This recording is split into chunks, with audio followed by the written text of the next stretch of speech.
4절부터 19장 7절까지 제가 한 절 여러분이 한 절 교독하겠습니다. 알렉산드리아에서 난 아볼로라 하는 유대인이 에베소에 이르니 이 사람은 언변이 좋고 성경에 능통한 자라.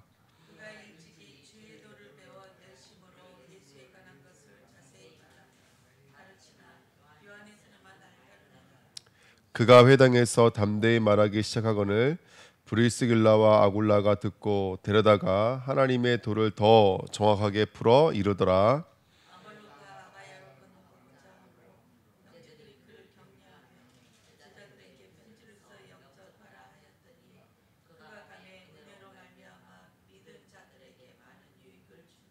이는 성경으로서 예수는 그리스도라고 증언하여 공중 앞에서 힘있게 유대인의 말을 이기미러라.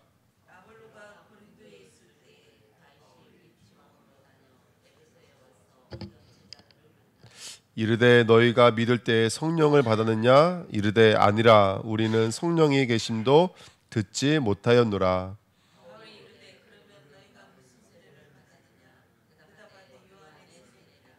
바울이 이르되 요한이 회개의 세례를 베풀며 백성에게 말하되 내 뒤에 오시는 이를 믿으라 하였으니 이는 곧 예수라 하거늘.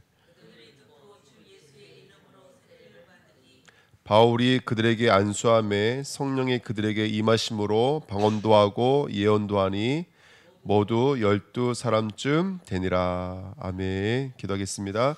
하나님 감사합니다. 오늘도 귀한 새벽으로 인도하신 하나님, 우리가 오늘도 성령의 충만함을 얻고 우리 영이 깨어나며 우리 혼이 깨어나며 우리 육신이 깨어나며 정말로 하나님의 이유와 하나님의 뜻 앞에 정말로 오늘도 뜻을 정하고 결단의 시간표로 인도받는 축복된 시간 될 수 있도록 이 시간 역사하여 주옵소서. 감사드리며 예수 그리스도의 이름으로 기도하옵나이다. 아멘. 이제 성령의 바람, 성령의 숨, 성령의 영 가지고 한 주간 말씀 받는 가운데 성령의 충만함으로 우리가 성삼위 하나님을 정말로 아는 자리까지, 듣는 자리까지, 함께하는 자리까지 하나님 우리를 인도해 주실 것을 믿습니다. 그러면서 이제 오늘 보니까요, 이 성령의 세례라는 아주 너무나 귀한 말씀이 있더라고요. 그래서 이 성령의 세례의 이 엄청난 말씀이 오늘 우리 한 주간의 성취될 언약의 말씀으로 우리 성도님들에게 다가왔으면 좋겠습니다. 오늘 이제 첫 번째 18장에 보면은 아볼로라는 사람은 요한의 세례를 알고 있는데 성령의 세례를 몰라요. 그렇죠? 근데 이제 이 아볼로라는 사람 아시다시피 알렉산드리아 출신입니다. 알렉산드리아는 어떤 지역이냐면 70인 버전을 만든 곳이에요. 그러니까 구약 성경을 헬라 버전으로 번역해서 만들었던 곳입니다. 벌써 당시에는 동물원도 있고 식물원도 있었어요. 그러니까 얼마나 발전된 곳이었습니까? 이 지역에서 학문이 엄청난 사람으로 언변가로 훈련받고 준비되어 있던 학자였습니다. 근데 이 사람이 이제 디아스포라기 때문에 예수에 대해서는 알긴 아는데 성령의 세례를 받지 못하니까 어떤 예수를 알고 있냐면 구약적 예수를 알고 있는 거예요. 그러니까 무슨 얘기냐면 예수를 믿는데 예수를 왜 믿어야 됩니까? 그러니까 예수의 가르침을 따르면 됩니다.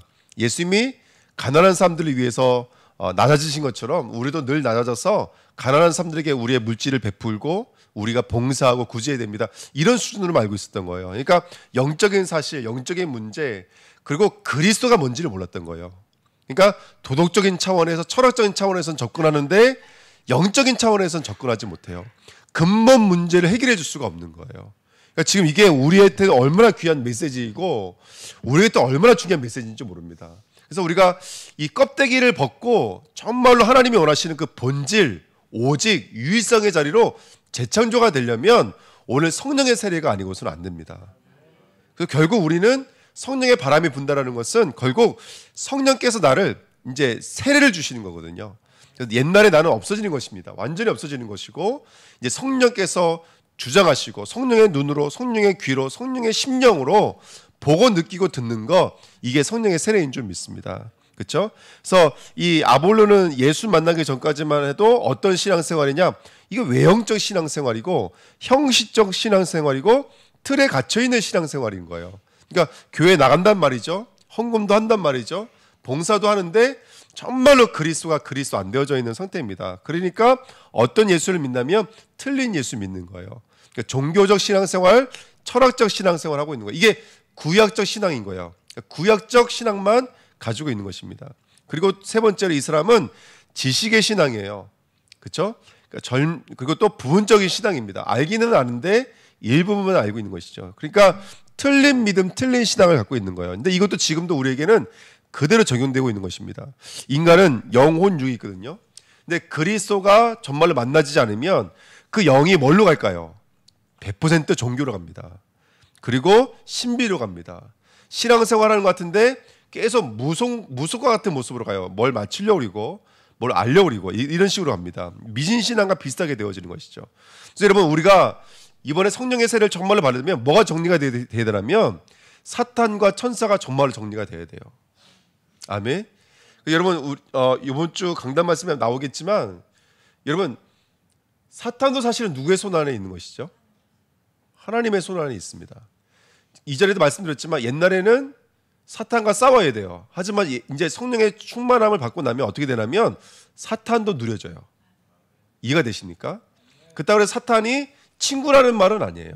사탄은 사탄의 일을 하도록 이제 이렇게 허용되어져 있는 것이죠. 근데 근본적인 것은 사탄도 하나님의 역사라는 거예요. 사탄도 하나님의 역사라는 거예요. 그래서 우리가 그 자리까지 가야지만이 승리는 좀 있습니다. 그리고 성삼위 하나님의 역사가 정리가 돼야 돼요. 성삼위 하나님의 역사가. 그래서 어저께 금요일에 또 잠깐 말씀드렸지만 응답만 응답은 아닙니다. 문제도 응답이다라는 거예요. 보니까 우왕좌왕도 하나님의 응답이다라는 거예요. 전 이번에 그게 깨달아지더라고요. 성삼위 하나님을 알게 해주세요라고 기도했더니 안 되는 모습, 어려운 모습 이게 다 하나님의 은혜 안에 있는 거예요. 그리고 문제와 응답이 정리가 돼야 됩니다. 문제와 응답이. 그래서 응답이 왔을 때에도 사탄에게 통로가 되지 않도록 또 문제가 있을 때에도 또 사탄의 통로가 되지 않도록 문제와 응답이 정리가 돼야 됩니다. 그래서 이게 영이 살아나는 것이에요. 그 틀린 신앙을 갖고 있으면 두 번째 혼의 문제가 옵니다. 그래서 철학, 보편, 도덕과 윤리, 사상과 이념에 계속 머물게 되어져요. 여러분 가장 많이 속는 데가 어디냐면 우리 생각과 마음을 사실은 신앙생활하면서 가장 많이 속습니다. 우리가 가장 많이 속는 데가 어디냐면 생각과 마음입니다. 그래서 이제 기도할 때도 길게 기도해. 하나님 생각 속에 속지 않게 해주세요. 마음 속에 속지 않게 해주세요. 그래서 제가 이렇게 진짜 메시지가 맞는 것 같아요. 있지도 않은데 벌써 미리 상상하고요. 미리 걱정하고요. 미리 염려하고요.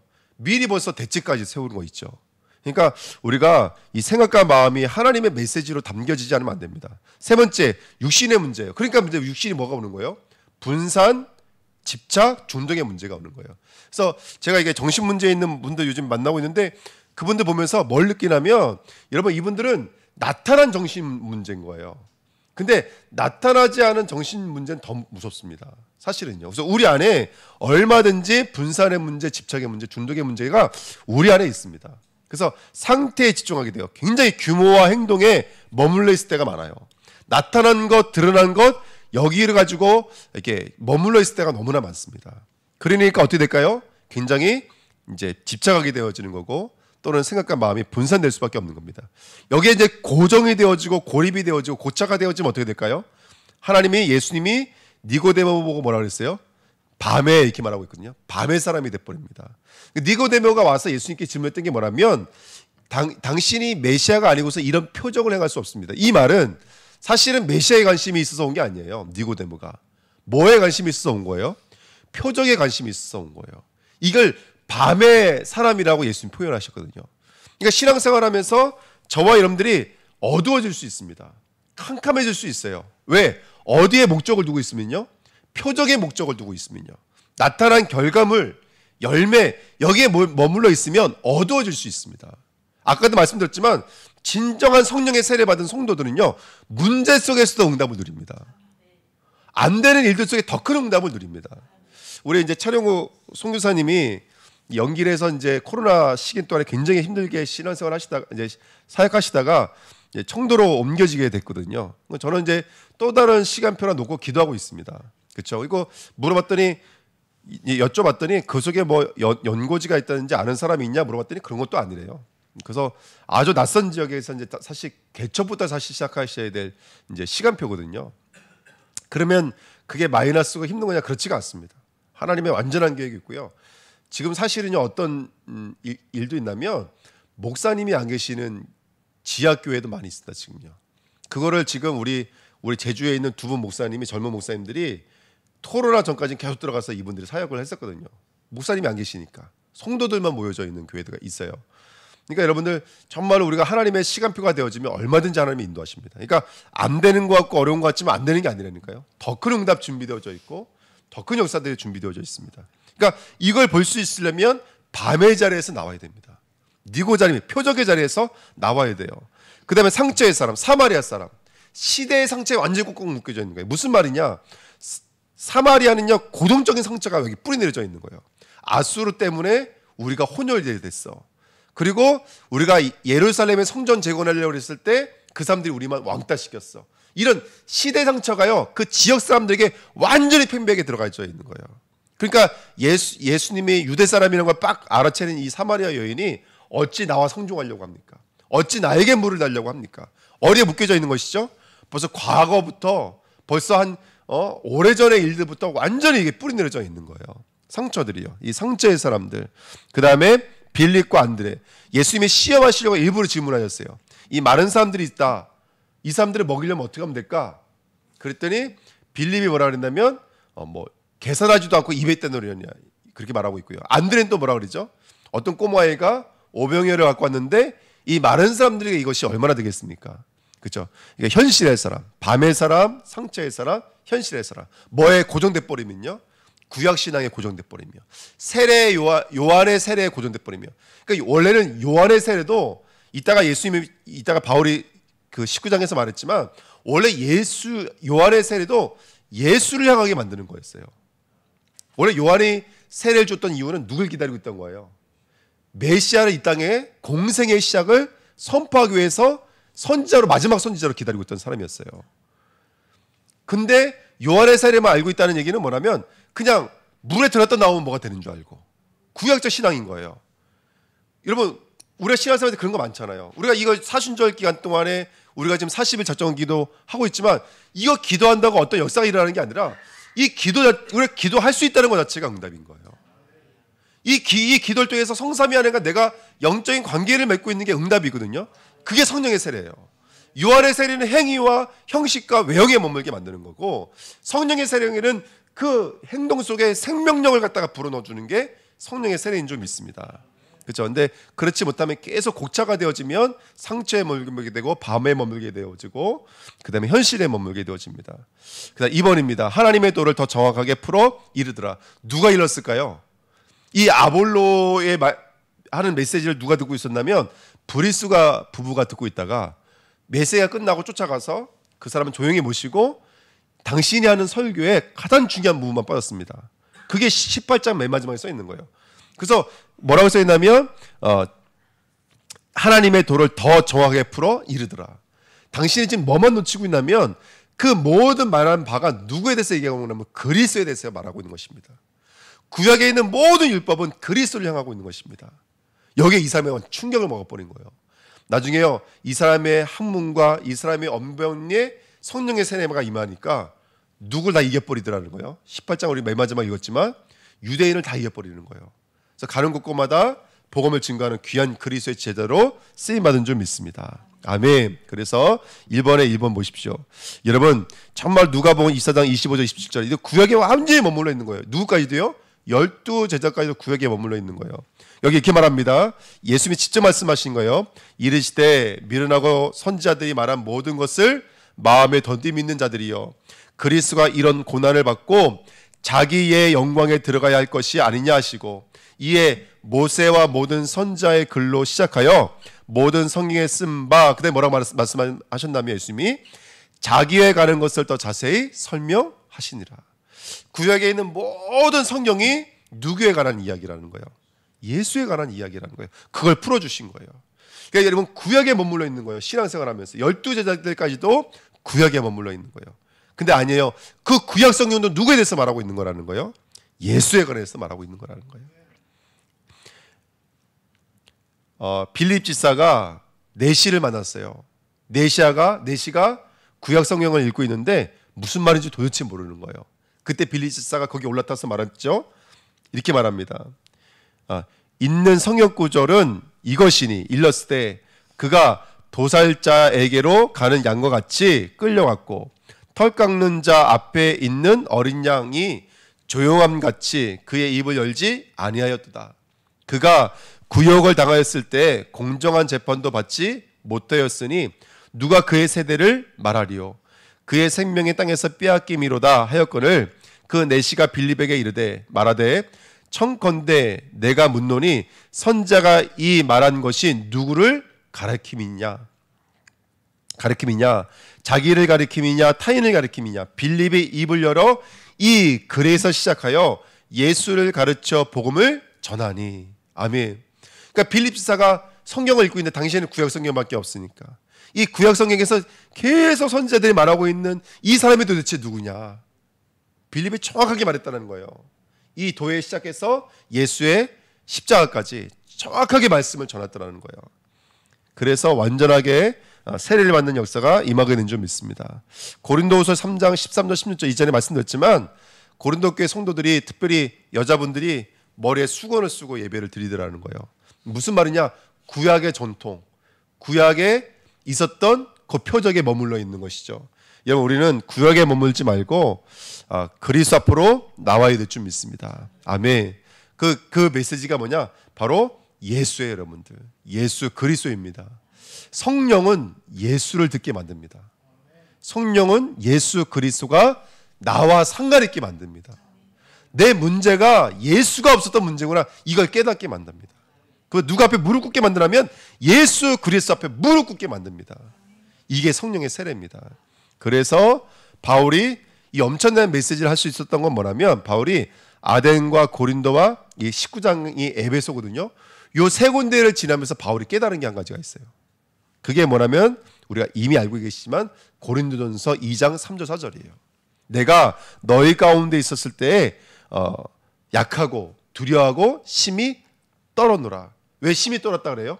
내 말과 내 전도함이 사람에 있는 설득력 있는 지혜에 있지 아니하고 성령의 나타나심과 능력으로 하여 이렇게 말하고 있거든요. 내가 성령으로 하지 않을까 봐서, 내가 성령으로 하지 않고 내 말과 내 지혜로 할까 봐서 완전히 뿌리 내린 거예요. 바울이 그리스도의 복음을 말하면서 뭘 깨달은 거라면 이거는 성령이 아니면 예수는 알 수가 없구나. 성령이 아니면 모든 성도들은요 구약에 머물 수밖에 없구나. 우리가 정말로 애통할 마음으로 이 시간 새벽에 기도할 줄 믿습니다. 구약에 머물게 만들고 형식과 틀에 머물게 만들고 다른 예수에 머물게 만드는 구약에 머물게 만드는 모든 흑암의 권세가 완전히 무너져야 될 줄 믿습니다. 지금 교회마다 성령의 세례가 임해야 됩니다. 예수를 보고 들을 수 있도록 내 속에서 어저께 우리 금요일에도 말씀드린 것처럼 보좌와 나와의 관계 속에서 우리의 업과 달라는 뜻 속에서 정말로 뜻을 정할 수 있을 만큼 예수를 볼 수 있을 만큼 볼 수 있도록 성령의 세례가 우리에게 실제로 임해야 될 줄 믿습니다. 구약에 머물지 않고. 그래서 저번에 제가 어떤 장로님이 같이 얘기했는데 설교를 듣는데 저쪽 어떻게 뭐가 보이는 교회라고 이름을 썼더라고요. 뭐가 보이는 교회. 목사님 설교하시는데 뭐 오복 무슨 하는데 꼭 뭐죠? 제가 뭔지를 잘 모르겠는데 오복이에요. 근데 오복 중에 하나가 뭐냐면 이 치복이래요. 치복. 이빨 건강한 게 복이라는 거예요. 그걸 얘기하는 거예요. 그러면서 우리가 받아야 될 최고의 축복은 뭐냐면 이제 만남의 축복이다. 그 교회는 목사를 잡아야 되고 목사는 성도를 잡아야 된다. 그래서 그런 얘기 하시더라고요. 왜 제가 이제 이 말씀 드리냐면 그 설교 듣는 내내 제가 1시간 그 설교를 들었거든요. 예수에 대한 얘기를 못 들었어요. 그리스도에 대한 얘기를 못 들었어요. 아무리 우리가 이 땅에서 그 오복을 다 받아 얻어도 그리스도 못 만나면 그거는 제로인 거예요, 여러분들. 그건 지옥이라니까요. 왜 제가 이렇게 말하냐? 제가 잘나서, 제가 위대해서가 절대로 아닙니다. 사단은 살아 있습니다, 여러분들. 우리를 구약으로 끌고 와요. 도덕과 철학으로 끌려가요. 지금도요, 지금도. 성령의 세례가 아니면 예수 그리스도를 알아들을 수 없습니다. 저기 정신문제 있는 사람, 귀신 들린 사람, 교회에 있는 사람 똑같으면 안 되잖아요. 하나님 봤을 땐 똑같다니까요, 여러분들. 성령의 세례가 임해야지만이 예수가 그리스도임이 들리기 시작합니다. 성경이 이렇게 중요한 주제라니까요. 그리스도가. 근데 성령이 아니면 안 되는 거예요. 그래서 이 비밀을 깨달을 수 있는 저와 여러분 되기를 예수님의 이름으로 부탁드립니다. 결론입니다. 오늘 성령의 세례가 임해야 될 줄 믿습니다. 마태복음 3장에 나는 너희로 회개하게 하기 위하여 물로 세례를 베풀거니와 내 뒤에 오시는 이는 나보다 능력이 많으시니 나는 그의 신을 들기도 감당하지 못하겠노라. 그는 성령과 불로 너희에게 세례를 베푸실 것이요 손에 키를 들고 자기의 타작 마당을 정하게 하사 알곡은 모아 곳간에 들이고 쭉정이는 꺼지지 않는 불에 태우시리라. 성령의 세례가 오면 어떻게 되죠? 알곡과 쭉정이로 나뉘어집니다. 무서운 얘기죠. 성령의 세례가 오면 알곡과 쭉정이로 나눠집니다. 그러면 누가 알곡입니까? 지금 말하고 있잖아요. 예수를 듣고 예수를 읽어낼 수 있는 사람이 알곡입니다.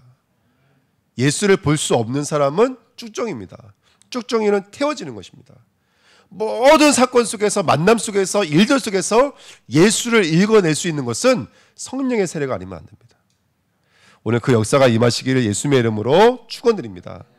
사도행전 19장 4절 7절 아까 우리가 읽었지만요. 4절 7절 다시 한번 읽으면 바울이 이르되 요한의 회개의 세례를 베풀며 백성에게 말하되 내 뒤에 오시는 이를 믿으라 하였으니 이는 곧 예수라 하거늘. 너희가 왜 요한의 세례를 말하면서 전작 요한이 말했던 진정한 세례는 예수야. 진짜 세례를 받으면 누구께로 옮겨지는 거야? 예수께로 옮겨지는 거야. 근데 너희들 왜 지금 물속에 들어갔다 나와 있는 거 여기에 머물러 있는데, 지금 바울이 그 얘기하고 있는 거예요. 쓴 사람들은 요한의 자기들이 물속에 들어갔다 나왔다 하면서 이게 요한의 세례라는 거예요. 근데 그거는 예수로 옮겨지는 것을 말하고 있는 것이지 물에 들어갔다 나왔다는 건 아무 의미가 없는 거라는 거예요. 오늘 우리가 예수로 옮겨지는 귀한 믿음이 있어야 될 줄 믿습니다.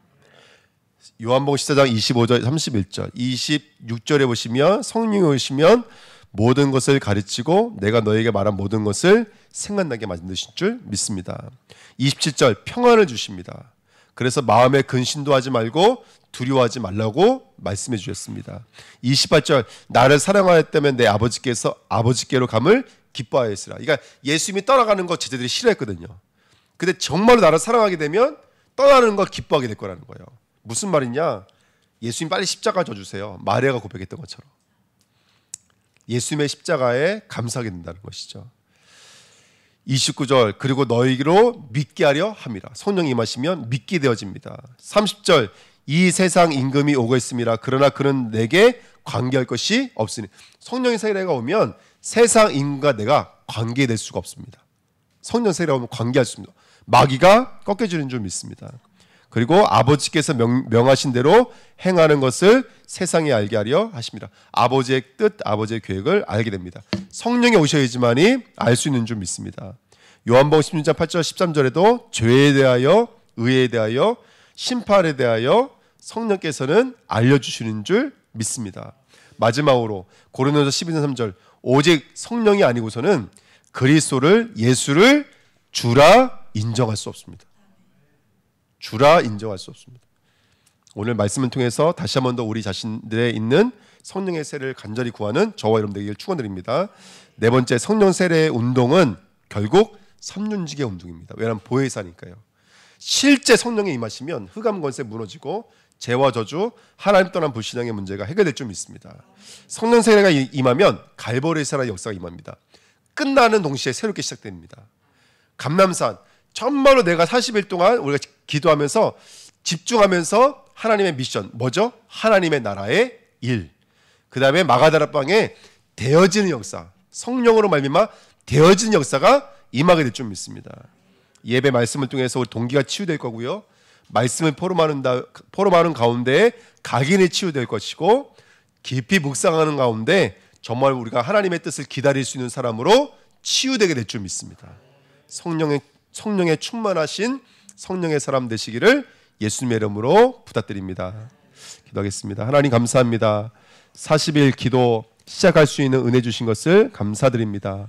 엎드려 기도하는 가운데 우리 주은혜교회 모든 성도들에게 성령의 세를 부어 주셔서 우리에게 머물게 만들고 외형에 머물게 만들고 지식에 머물게 만들고 행위에 머물게 만드는 모든 흑암의 권세가 무너지며 우리를 그리스도께로 인도해 주었어. 나를 초월해서 정말로 선지자 제사장 왕직의 놀라운 축복을 누리는 성도들이 될 수 있도록 축복하여 주옵소서. 하나님, 니고데모의 자리, 사마리아 여인의 자리에 머물지 않고 정말로 제자의 자리로 인도받기를 원합니다. 보고 듣고 함께 할 수 있는 성령의 충만한 은혜를 누릴 수 있도록 역사하여 주옵소서. 감사드리며 예수 그리스도의 이름으로 기도하옵나이다. 아멘.